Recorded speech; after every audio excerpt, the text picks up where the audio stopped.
Welcome to the Big Picture Philippines. So we have another episode, Mike, and we have here in the middle our guest who has two companies, no? two brands. Oh, nice, that he's amazing. handling.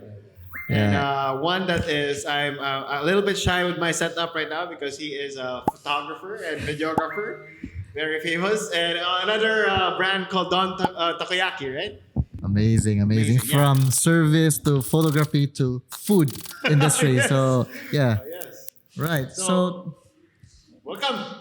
welcome, bro. Welcome. Thank you very much for welcoming me, mga bro. Yeah. Can you tell us more about yourself? But start with your name, where you come from, and So my name is Don Marc Don. That's my full name. It's Don really. So a lot of people would think that that's my first name, but that's my last name. It's Don Marc Don. Oh, Yes. okay. Mansueto is my middle name. Yes. So the safest name would be Don. Pwede. Don or DM. Yeah. a DM. Okay. So I'm actually in two fields right now: F&B and multimedia. So the first company you mentioned is called After Shoot Photo and Video Studio. We also have an actual studio at the back of Cebu Normal University. And I have another brand, bro. For the first one is for the multimedia studio and our related services. I have a second brand, which is also a multimedia brand called Sunny Day Self-Portrait Studios. Yes. The second brand caters to self-portraits in the studio, photo booth, and we also have a video booth 360. Yes. Perfect. Yeah. And the F&B is, can you mention the... Yes, the brand is named Don Takoyaki. So our branch is in Sugbo Mercado. Yes. Yes. It's really yours because it's done. It's Don. Legit malalis, bro. Legit malalis, bro. Sige, so with this businesses, no, a lot of business, a very busy man, no, with all of these brands, can you tell us where did it all started? You know, some of the name ginikanan. What's your profession or course before? My course is computer engineering, good bro. Oh wow. Computer engineering. So I was destined to be a computer programmer or engineer, no, in the IT field. Layo ka sa? Yes. Layo na kayo. But techie gihapon siya aside, but not just programming. So I fell in love with multimedia, bro. Started with siguro when I was in college. I was a scholar for campus journalism. So I was a writer back then. Nice, huh? Campus journalism. Yes. With UC Mains Lacandiwa. So we are a full scholar back in college, and then I was a writer back then, and then I always see productions, with the camera and all, and then I tried venturing out with a few of my friends with multimedia, and then in 2016 I formed the registrations for Aftershoot na. Yes. That's amazing, di ba? But unsa may purpose? Why, aside sa how you started it, what was the purpose man? Unsa may end game nimo for your business? Kuan bro, it didn't really started with a purpose actually. Okay. It started with siguro kanang commodity ba. When I was working, remember that? Yeah. We were workmates actually, bro. Yeah. Sa BPO. BPO? Yes, we worked together in a BPO, bro. And then, back then I was shooting for a hobby. Okay. Started with the hobby. Okay. Yes. So passion, good siya, passion. So you had a camera before already? You invested in one, or was it? First, it was a point and shoot, not the DSLR, but mga ginagmay ng mga cameras. Pang travel lagi, Inana. Murag kinaraan nga kanang mga point and shoot nga murag cellphone siguro tunga sa cellphone niya gamay siya. So okay. I became interested in it. Then I saw the business side of it. And then when I was working, companies started to notice, and then they were trying to hire me. Company started to notice na naamoy nindot na photos and that. Yeah. Sa imo ang gitrabahoan. Yes. Yeah. Oh, and then they started to get my services na, and then other companies who I know also inquired that they will be they hired me na for those kuan. Then they started asking for documents na. Then if you have a studio and this and that. So, Interesting. Natural progression, ba? Yeah. But started with a hobby, Yes, gisa. happy natural. Yeah. yeah. Amazing, Discovery amazing. and kuan. And sa hobby pod with the FMB. I know that started with COVID, bro. COVID, yeah. Okay. Interesting. A lot of F&B closed during COVID, no? Yeah, bitaw. Had a challenge, but ikaw nag-open na nung ka. the studio, bro, started. The studio closed during COVID, so I didn't have any projects.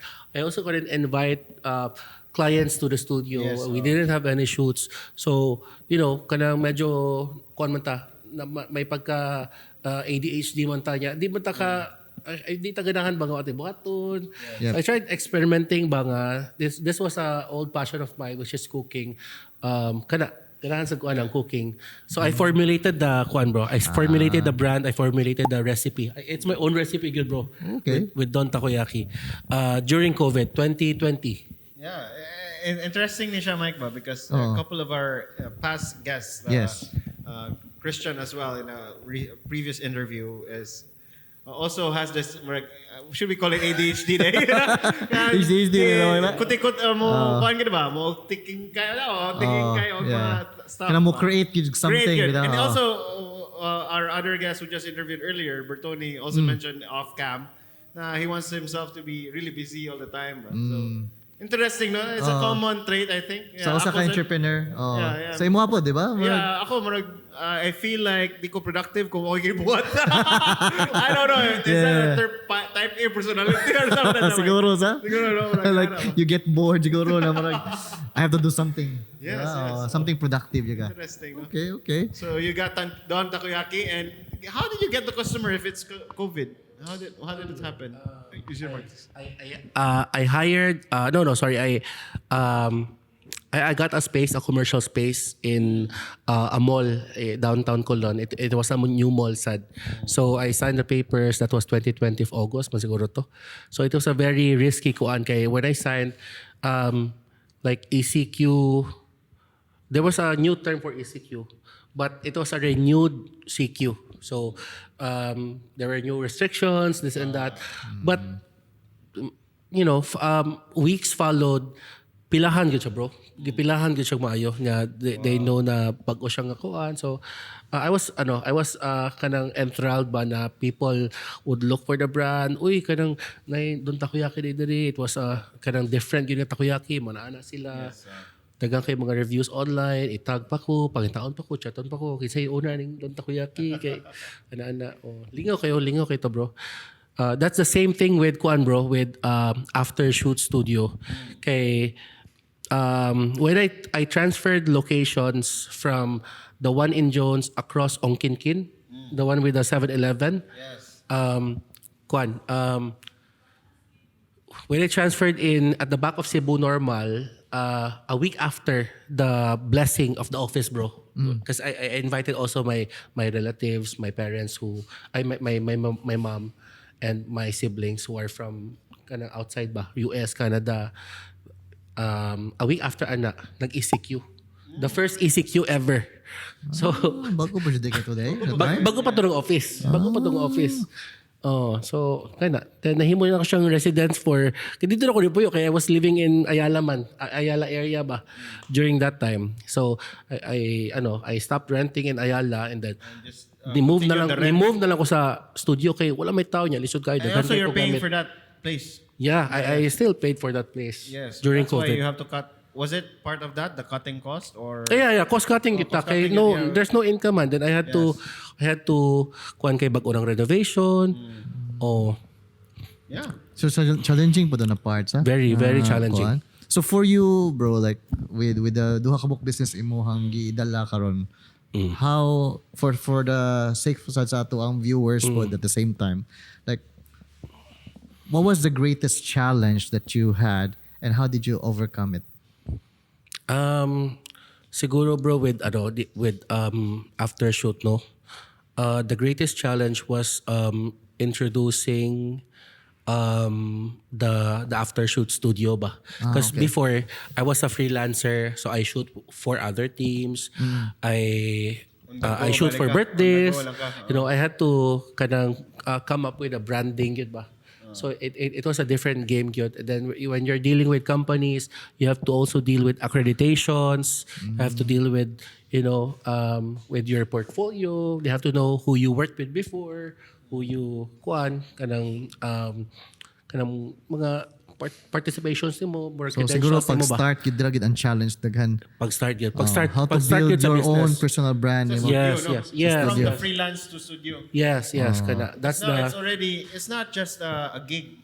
It's now a business. Good na. yes. Na you have a place to kuan. But ikaw pa atong photographer ni hire na ka. Or wala pa. So Oo. studio lang gid siya. Studio lang gid siya. Oo, na makaingon ta nga na tay studio diri. I'm a photographer. I also have a studio as well. So I noticed na there's just a very few kanang number of photographers who have their own studio. So sabi ko para mapalahi, I need to have my own place. Kay it's like you are a barber without a barber shop, or you are like a kuan without this. Oh. More professional services siya gid, Yes. diba? Oh. When you first started, diba? But now But having to there's have also that. a downside to that, bro. Okay, I also realized this late. I realized this late na I also have to kind of put like a border ba. Na I have to separate my own brand sad.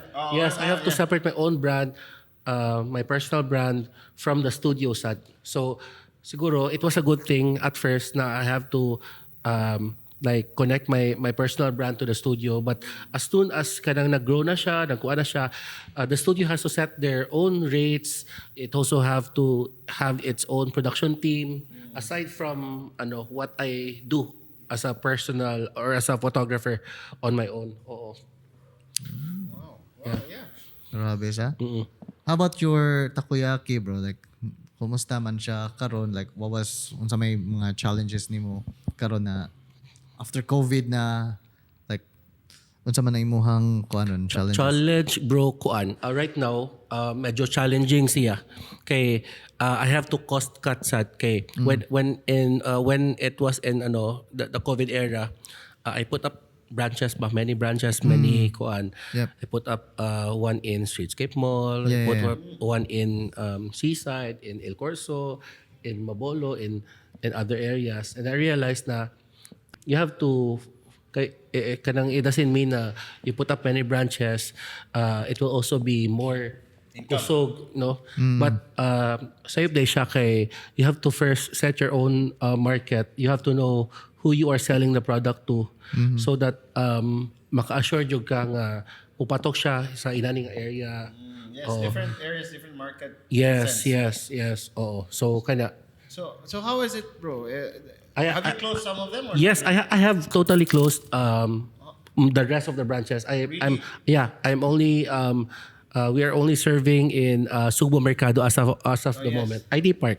So that was how many was that? 5? Yeah, at one point, like lima gyud sila ka buok. Wow, huh? Oh. I mean, this is a very that's a really good point, Mike. No, na Yeah. to put out there, but it's the faster you scale, it's not really. Nagya po yung risk. Yeah, Nagya nagya pa pa risk. risk. Yeah, Nagya yeah. pa risk. Nagya po yung risk. You have to totally calculate it. Then Yes. when you rack in the cash flow na murag kuan kay ka kanang brazen na kay ka bold na kay ka oy mabutang ta diri ha, but it's not always the case. Yes, but That's how always the did case. it happen na naabot yung 5? No, murag paspas kay ba? So, I can say bro You just nga saved- kusog you ito siya. return na nimong Kusog kwan? ito siya nga Ah, wow. kato nga time. Oo. Ah, okay. Then I had the right set of people sa ato nga time. There were naa say mga di sa fit na At that time, it was a good decision in a sense. Yes, So, yes. calculated risk gapon.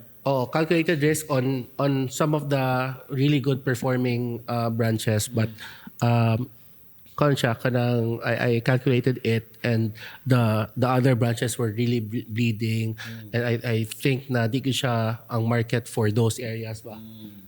So I had to cut the loss early. Rather than like mag-bleed siya. Mag-bleed na no. Yeah. And that's some things na good siya na learning bitaw. Yeah. Na coming from a business owner bitaw Yes, na yes. you have to know when to stop. Exactly, You have yes. to know when to close down. And sometimes pride pud nato ba as entrepreneurs or business owners na kanang di ko ganahan murag na kay sentimental value Yes, for yes. that Oh, sakto, branch, bro. diba? That's- But sometimes you have to Sentimental sacrifice, value, yes, diba? yes. Yeah. To save the whole body, you have to cut one arm, di ba? Something nga na That's bitaw. a really good point. And I'm sorry to hear about what happened. But you know, it's there's a lesson there. I would say na ay makuha na. You know, it's even at looking back, maybe it was really a good idea to build those, no? But, Kay kusog mo kay kasi imuhang mga nabutang na mga so how pioneering. do we avoid that then? Like, how can we, you know, I think I think everybody has to learn from that? to try. You have to try to fail. You have to try you have to fail. I think Yeah. that's part of the the process. That's part of the process, bro. You have But to they try. say daw kuno na, 'di ba? The spelling word of fail, 'di ba? FAIL. Dako na siya abbreviation. It's first attempt in learning. Diba? Sakto. So that's part of it. And 'di ba in every success nadyo failure. So siguro ang learning po na part sad. But yeah, sakit po siya na tuition fee. Yes. Saka na So how would you now do this differently, man? Yeah. So if you get to start like I'm more careful na gid, bro. Okay. That Don't Takoyaki brand is good for middle to high na markets. We define the market. That's one point. Define the market. And yun. where this market actually hung out, or where did they? Yes. So Cebu Mercado is a good fit for Good. It's good for since it's from middle to high. It's good for tourists. You know, people looking for takoyaki that's savory and kanang nadyo kay octopus nga matilawan because taco it means octopus man yun. So when you bite into the takoyaki of Don Takoyaki, maka nadyo kay kanang octopus gid matilawan, bro. Dako siya nga na cut. Dili siya kanang mga flavoring na siguro. Wala. Yeah. Siguro, Amazing, di ba? But with that in mind, like for example, you had those challenges, okay? So let me ask you this, like, unsa man sa imong mga greatest wins pod sa imong business? So for both, like for your after shoot studio and your takoyaki, unsa may mga big wins nimo? Recently there's a lot. I have a lot of kanang company accounts na right after COVID nakuha na mo, and I'm really happy. Like considering like for example is the top pharmaceutical company of Taiwan. They entrusted us their kanang photo shoot of their executives. They have a convention in Cebu, and then I was thinking ba na they have headquarters in Singapore, and then their main country is in Taiwan, and then they also have kanang mga branches in Manila. Then say ginagmay ng Cebu, out of all the providers ba, ipili gyud silang Cebu. Yeah, kami pag ilang gi-hire to get there kuan.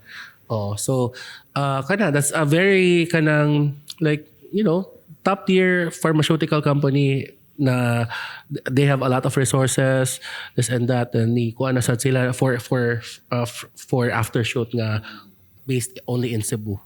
Then recently, bro, we should not only say based only in Cebu, no? Yes.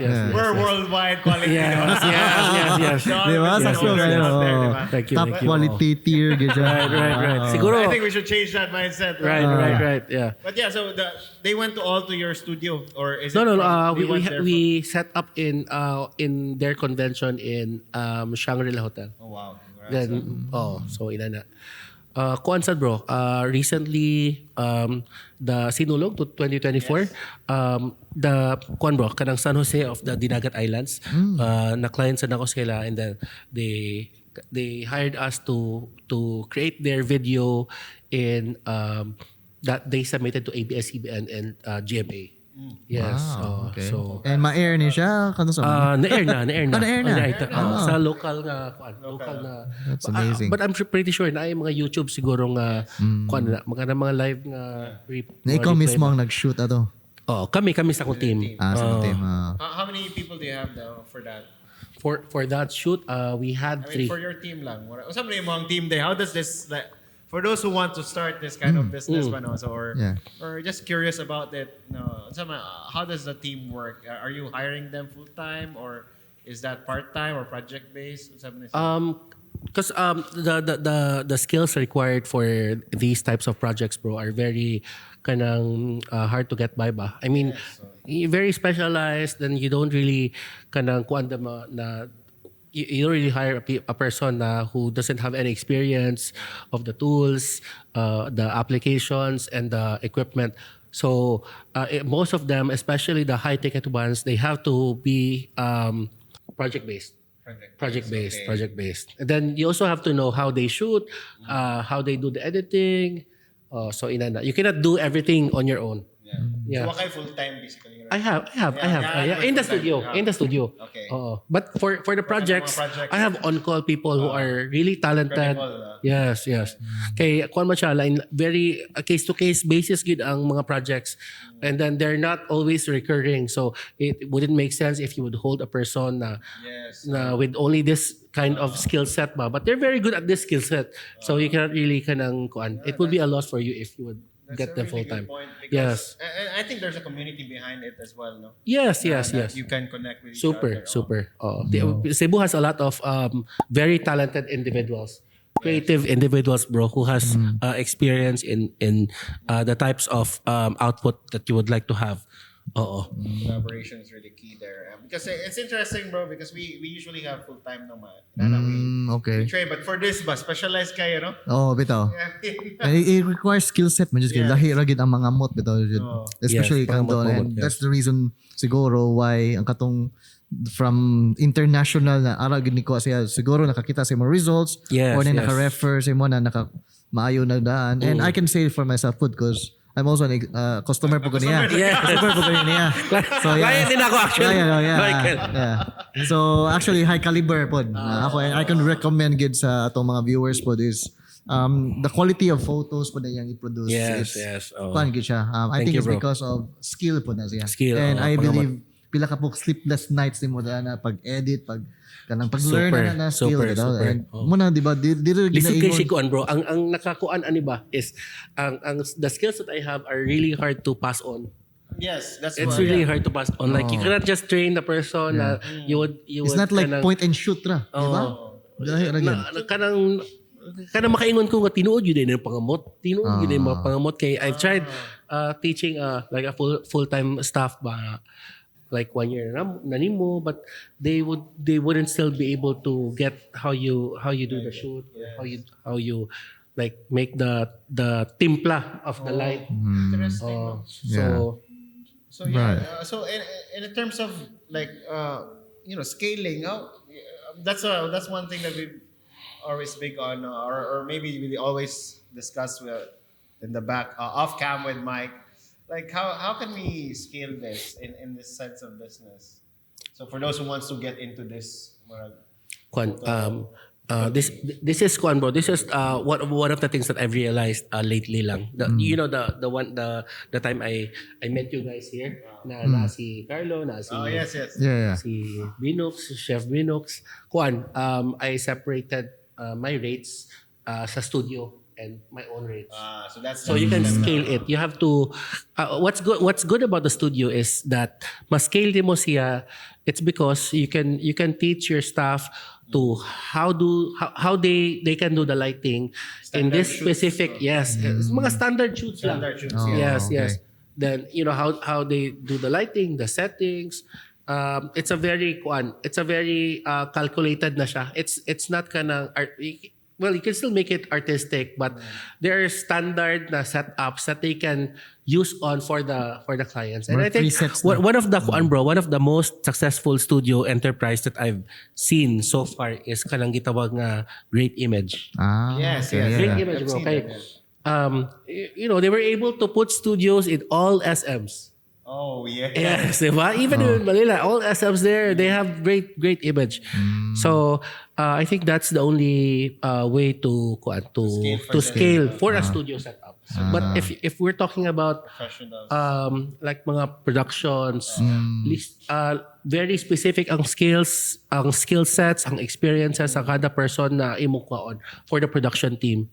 And so, dili siya basta-basta makaingon ka nga ma-scale nimo. Unless we are talking about a studio that has a standard setups for each situations. Yeah, so that's a good point to for our listeners to actually acknowledge as well. No? Yeah. And the different businesses, different skills actually Yeah. the matters. No? So nagingon nila ba na some there's a businessman and there's a cook, no? Ang cook daw kay Mike luto pero they can't really build the business or scale Cook up magid siya. because may good siya mga amot. But there's this businessman na kadang kabaw siya mo sa business on how the food works and he can just franchise or create more of that ma-replicate style. niya. Pero fix na kayo. That's creative lang. No? Yeah. So interesting.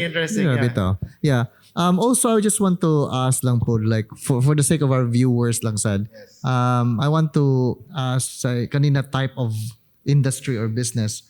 Like for you, bro, what would be your top 3 tips sa ato ang mga aspiring entrepreneurs na ganahan mo sa ani na business? For the creative Or for kanang creating a studio or creating the food cart of takoyaki. So, what will be your tips? As an entrepreneur siguro bro, one is to really protect your kanang imong character. Like, keep reputation. You keep your word. You don't kanang Overpromise. Under-deliver. Protect your credentials as a person. Di ka mangilad, di ka mo Integrity. you keep your word, keep your promises. Inana bro. With the creative side, first is make sure that you are in a level before you put it as an enterprise, as a business. Make sure you are into a level na makaingon ka nga kanang okay na kanang not don't promise na you can do this, you can do that without really kanang makaingon ka nga okay na siguro ni kay practicean siguro na ko akong client ana ba that you're not really familiar with your equipment but you would say kani ato na ning ikuan ana but kanang kanang imong giingon nga you overpromise ba but ining output na under deliver days Nice. Amazing. So inana. So it's in the first phase bro, it's usually a one-man team gyud siya. Of course. You have to know everything, di ba? You have to know everything. You have to wear a lot of hats. Yes. Diba? And it will pass. I mean, you just keep at it. If na-jud siya sa imuhang passion, just keep at it and na-jud kay maabot. Pohon kay siguro in my experience before I can say na makaput up na ko something na a studio or something na it took me siguro mga 4 years siguro bro. Wow. 4 years. Yes, 4 years. Wow. Quick question lang ba? How do you handle the kanang mga negative feedback or mga inana ganina? Have you experienced that by the way? Or Yes. We have How do you handle that? bro. First is you have to acknowledge good there was something na went wrong. You have to acknowledge first. Then second is you have to in general lang na you have to check how it happened so you can avoid it in the future. Okay. And then third is How do you make amends with amends your lang, client. Sa discount How can we make this make it work, no? how can we make it how can we make it work for you? Like, this is what happened, this is what we can do. So for example, katong COVID time, there was a group of students and we did their portraits and then what happened was nadugay og deliver ang mga prints because ang among supplier is wala nakulangan sila prints ba. Then ako, di sa ko ganahan magpaprint og laing supplier because katurog ang supplier ang nakita namo so far with all the other suppliers, nindot ilang output, nindot ilang quality of prints, accurate ilang colors. Yeah. So, ni-explain ako nga, inani, mandugay kinatong print kay ang akong preferred na suppliers wala pa. Then di sa ko ganahan mo hatag inani nga print sa ubang suppliers kay then gipangita nako sila. Nakasabot na sa sila, bro. Yes. Nakasabot na sa sila. And then they waited good kay the supplies are in Japan. And then hurot-hurot to siya kay gikan sa ECQ nga wala joy class. And then there was just a sudden kind of outpour of orders ba. Oh, and then nangahurot dito mo supply diri sa Cebu. Even in Manila, nangahurot sa mga okay. supplies nila. Oh. Grabe, no? Yeah. Amazing. Yeah. Yes, But so- for you, if I may ask lang po, Yes, like, if you are to start over, like, walay, kanang, let's just say, balik yun, back to zero ang imuhang branding, everything, how would you start differently? Medyo wait, saan mo na to ha? I think kung back to zero siya, depende mo good siguro sa situation na ko on that time. But you still have the skill set na. You have the skill set have the na. knowledge. Yeah, Parang bumalik lang, stripped away lang tanong. Let's just say what was after shoot for whatever reason, but how would you start it differently? Kuan bro, I would have siguro kanang because my setup right now is really okay. But siguro I would have started like siguro magrenta lang dyan siguro ko for a value kanang rent over kanang mas cheaper na rental siguro for a bigger space. One thing that you can do is you rent a residential area. Okay. So marag may For a mong bigger pivot, space, marag for a pivot bigger naman. production. That's a good You know, if you're looking to depende sa imong ganahan nga mahitabo. Like for example, if you wanted volume good, then cheaper rates, maybe you can go to the mall, have a space put up there. No? Okay, taas man siya og kanang traffic. Or if you wanted something na very specialized, kanang production ka nga pina-Manila style nga dagko ang mga studios, then dili sad ka mamatay sa rent. You look for a residential area and then you have it converted into a studio. I think that would be a good start. for a bigger space. For a bigger space, daghan kang props nga makip. So I think that's also the trend in Manila right now. So okay. they don't rent warehouses na, they rent a house na gamay na lang i-renovate. Then they make it as a studio. In fact, that's one of the things that I will be doing. I think early next year. I'll be putting up a studio somewhere in Quezon. So muna kong Wow. Thank you. That's a big vision. The next, Ito. So let's see if madayon magyud kay mag-scouting pa sad ko sa area. But I'm excited na ko ana. Indot na feeling. These are really good tips for anyone who could actually want to start. No? You don't have to like rent a very expensive place. Even you can rent equipment. I don't know if that happened ever. No. If you want to start, I think that's the point there. Na you can figure it out. Yes. Mag-rent og equipment. It's a very economical and practical solution. If wala pa ka equipment, you can rent equipment from someone who has the equipment. You know, if for example for starting people, you can rent equipment from my studio as well. Kay daghan sa mga photographers nga mo rent sa space, mo rent sa lights, mo rent sa audio. Pwede mo rent sa imong business. Pwede mo lang But that's a really good point, no? I don't know. Sige, so just my last question here, Don. No? So top like resources nimo, do you have a mentor or do you read a book or some YouTube channel something? Yeah, Like so may- course nakuha. Kuwan, bro. Would like to share to our audience. There's really a wealth of references online, bro. You know, YouTube, kana mga books, mostly YouTube yun, bro. YouTube Academy. YouTube yun, yes. YouTube But University. for the very technical kuan, you can go to YouTube. Pero for kanang sad ka kanang inspiration, you get kanang real world na mga inputs. Yes, you really look for a mentor. So you have a mentor. You had. Kuan bro, ang akong mentors are actually kanang not really into photography. Oh, really? Yes. I have but businessmen nga mentors. Yes.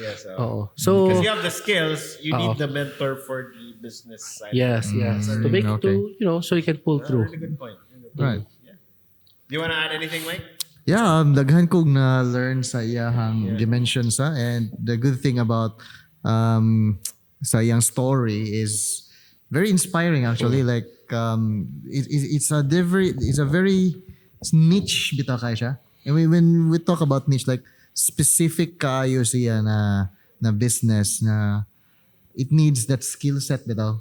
And you have to learn it from scratch to your own good, di ba?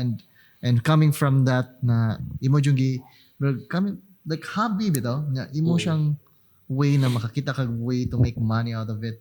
Like that's something na well, obviously you are enjoying what you do, so it doesn't feel like work, 'di ba? Balag sleepless nights ka dira mag-edit ka na unsa na siya ng mga projects nimo, but it's really worth it. But for our viewers po na ganahan mo start o yan in a business, I think it takes a lot of hard work. Yes, and sleepless nights. And, kuwan lang yun. It's more on perseverance and with a bit of luck. Well, as ako lang mo sa ako ang na-learn lang as an entrepreneur, you create your own luck man. Yes. And opportunities. Yeah, you don't have to just always cross your fingers. Oh. You have to do the work. You have to do the legwork. Yeah. You get lucky the more you work. The more you Yeah, agree 100%. Right. Mo na gingon nila bro nga for every hour of kanang you see a photographer working, that's 9 hours work back in their studio. Somewhat true. It's somewhat true. Oh. Yeah, tinod. So yeah. Thank you for sharing all of these. I mean, I love the Thank you. learning Thank you here.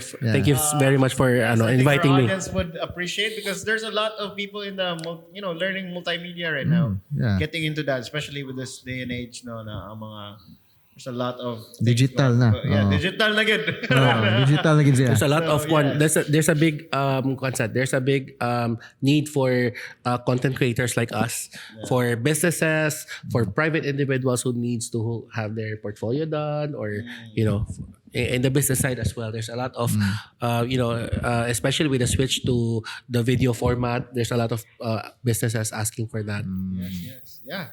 Thank you so much for the time here, Don. All right. Where can Thank people you. find out Yeah, more yeah. about you? Asa man mo makita imong website? What's the URLs? You can look me. You can look me up in Facebook. It's Don Marc Mansueto Don. Though I'm not a content creator, but you can reach out to me there if you need equipment, if you need advices. I also do workshops as well for photography. Oh, wow. From time to time, We should create a workshop, combined workshop here. Yeah. Pwede. We could. Yes, Oh. Sales, trainings, and all. No? Yeah. Right, and my studio is called After Shoot Photo and Video Studio. My other page for the self portrait, the photo booth, and the video 360 is it's Sunny Day Self Portrait Studio. My page for the takoyaki is Don Takoyaki. Yeah. Yeah. We'll add all those links to our website. So just go to thebigpicture.ph once you see this, and yeah, please like, subscribe. I'd like to thank Mike for helping us Thank having you. this venue for us, guys. You're welcome. And yeah, so Very very nice place, Mike. yeah, so It's been a pleasure. Yeah, this is a great interview. I truly enjoyed our time here. Thank you, Don, and Thank you. yes, see you on our next episode. Ciao. Bye for now. Bye for now.